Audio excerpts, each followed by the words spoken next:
ભેગું કરી તો દોગતી થાય ને.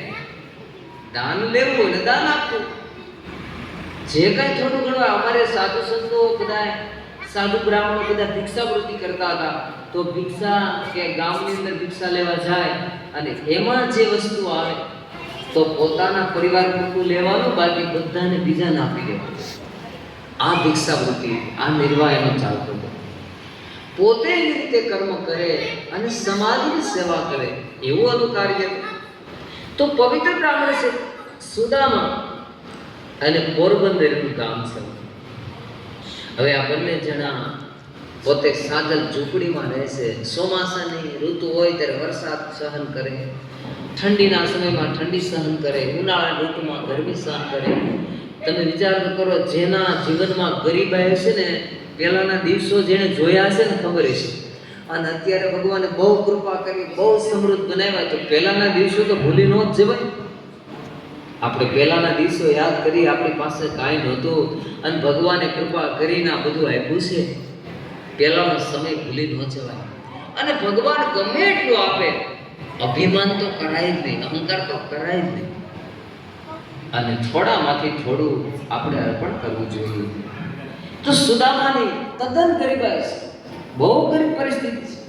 શું કરે? બાળકોને પૂરું ખાવા મળતું નથી, પોતાને પૂરું ખાવા મળતું નથી. એક વખત સુચલા એમ કહે છે, મહારાજ સ્વામીનાથ, કે તમારા મિત્ર દ્વારકાના રાજા દ્વારકાનાથ છે. મેં એવું સાંભળ્યું છે, તમે સાથે ગુરુના આશ્રમમાં વિદ્યાભ્યાસ કરતા હતા. મેં એવું સાંભળ્યું છે, તમારા મિત્ર છે ને અત્યારે દ્વારકાના રાજા છે. તમે એને એક વખત મળવા માટે જાઓ. હું તમને એમ નથી કહેતી કે તમે એની પાસે માંગવા જાઓ, તમે એને એક વખત મળવા જાઓ. તમારા મિત્ર છે, તમે ઘણા સમયથી મળ્યા નથી, હું તમને એમ કહું છું, તમે જાઓ.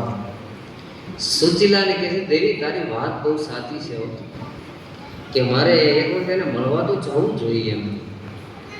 એટલે મળવા માટેની તૈયારી કરે છે કે હા દેવી, તું કહે છે ને એટલે હું મારા મિત્ર દ્વારકાના નાથ, જે દ્વારકાના કૃષ્ણ છે, મારો પરમ મિત્ર છે, હું એને મળવા માટે જાઉં તો હું તૈયાર થઈ જાઉં. તૈયાર થવામાં તો હું ફાટેલ તૂટેલી પોતળી લીધી, દુબળું પાતળું શરીર, હાથમાં લાકડી લીધી. પણ હવે મિત્રને ત્યાં જવું છે એટલે કાંઈક તો ભેટ લઈ જવી પડે. કોઈને ત્યાં આપણે જઈએ તો કાંઈક લઈ જવું પડે. એટલે સુચિલાને કહે છે, દેવી મારા મિત્ર માટે કાંઈક તો લઈ જવું પડે. તો કે આપણા ઘરમાં તો કાંઈ નથી, શું કરવું? તો સુચિલા આડોશી પાડોશીમાં ગયા ને થોડાક તાંદુલ લઈ આવ્યા, પૌવા લઈ આવ્યા. તો કે આપ્યા, લ્યો આ પૌવા. અને પૌવા એક વસ્ત્રમાં બાંધીને એની પોટલી બનાવી અને સુદામાને કહ્યું, લ્યો મહારાજ, લ્યો સ્વામિનાથ, આ પૌવાની પોટલી તમારા મિત્ર માટે લેતા. અને પૌવાની પોટલી એના હાથમાં લાકડી અને ફાટેલી તૂટેલી પોતળી. અને સુદામા પોરબંદરથી નીકળ્યા. એ પૌવાની પોટલી જેથી કાય લટકી, પૌવાની પોટલી જેથી કાય લટકી, મનમાં મનમોહનને મળવાની ચટકી, મનમાં મોહન એ હારે તો ભાવ વિભોર બની જાય છે. તો ભાવ બની જાય છે. જો સુગમ દ્વારકામાં જાય છે, સુગમ દ્વારકામાં જાય છે. એનો મનનો મુસ્કાય છે, એનો મનનો મુસ્કાય છે. જો સુદામ દ્વારકામાં જાય જાય જાય, જો સુદામ દ્વારકામાં જાય છે.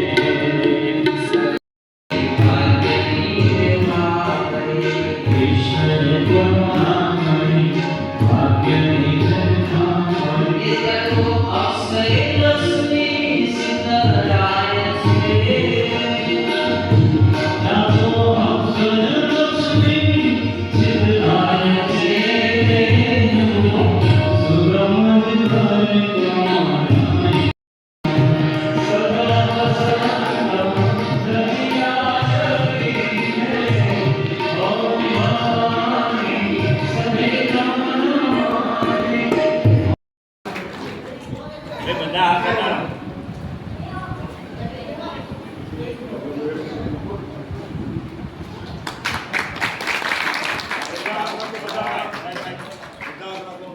બધા ભાઈઓ હાથ રાખો.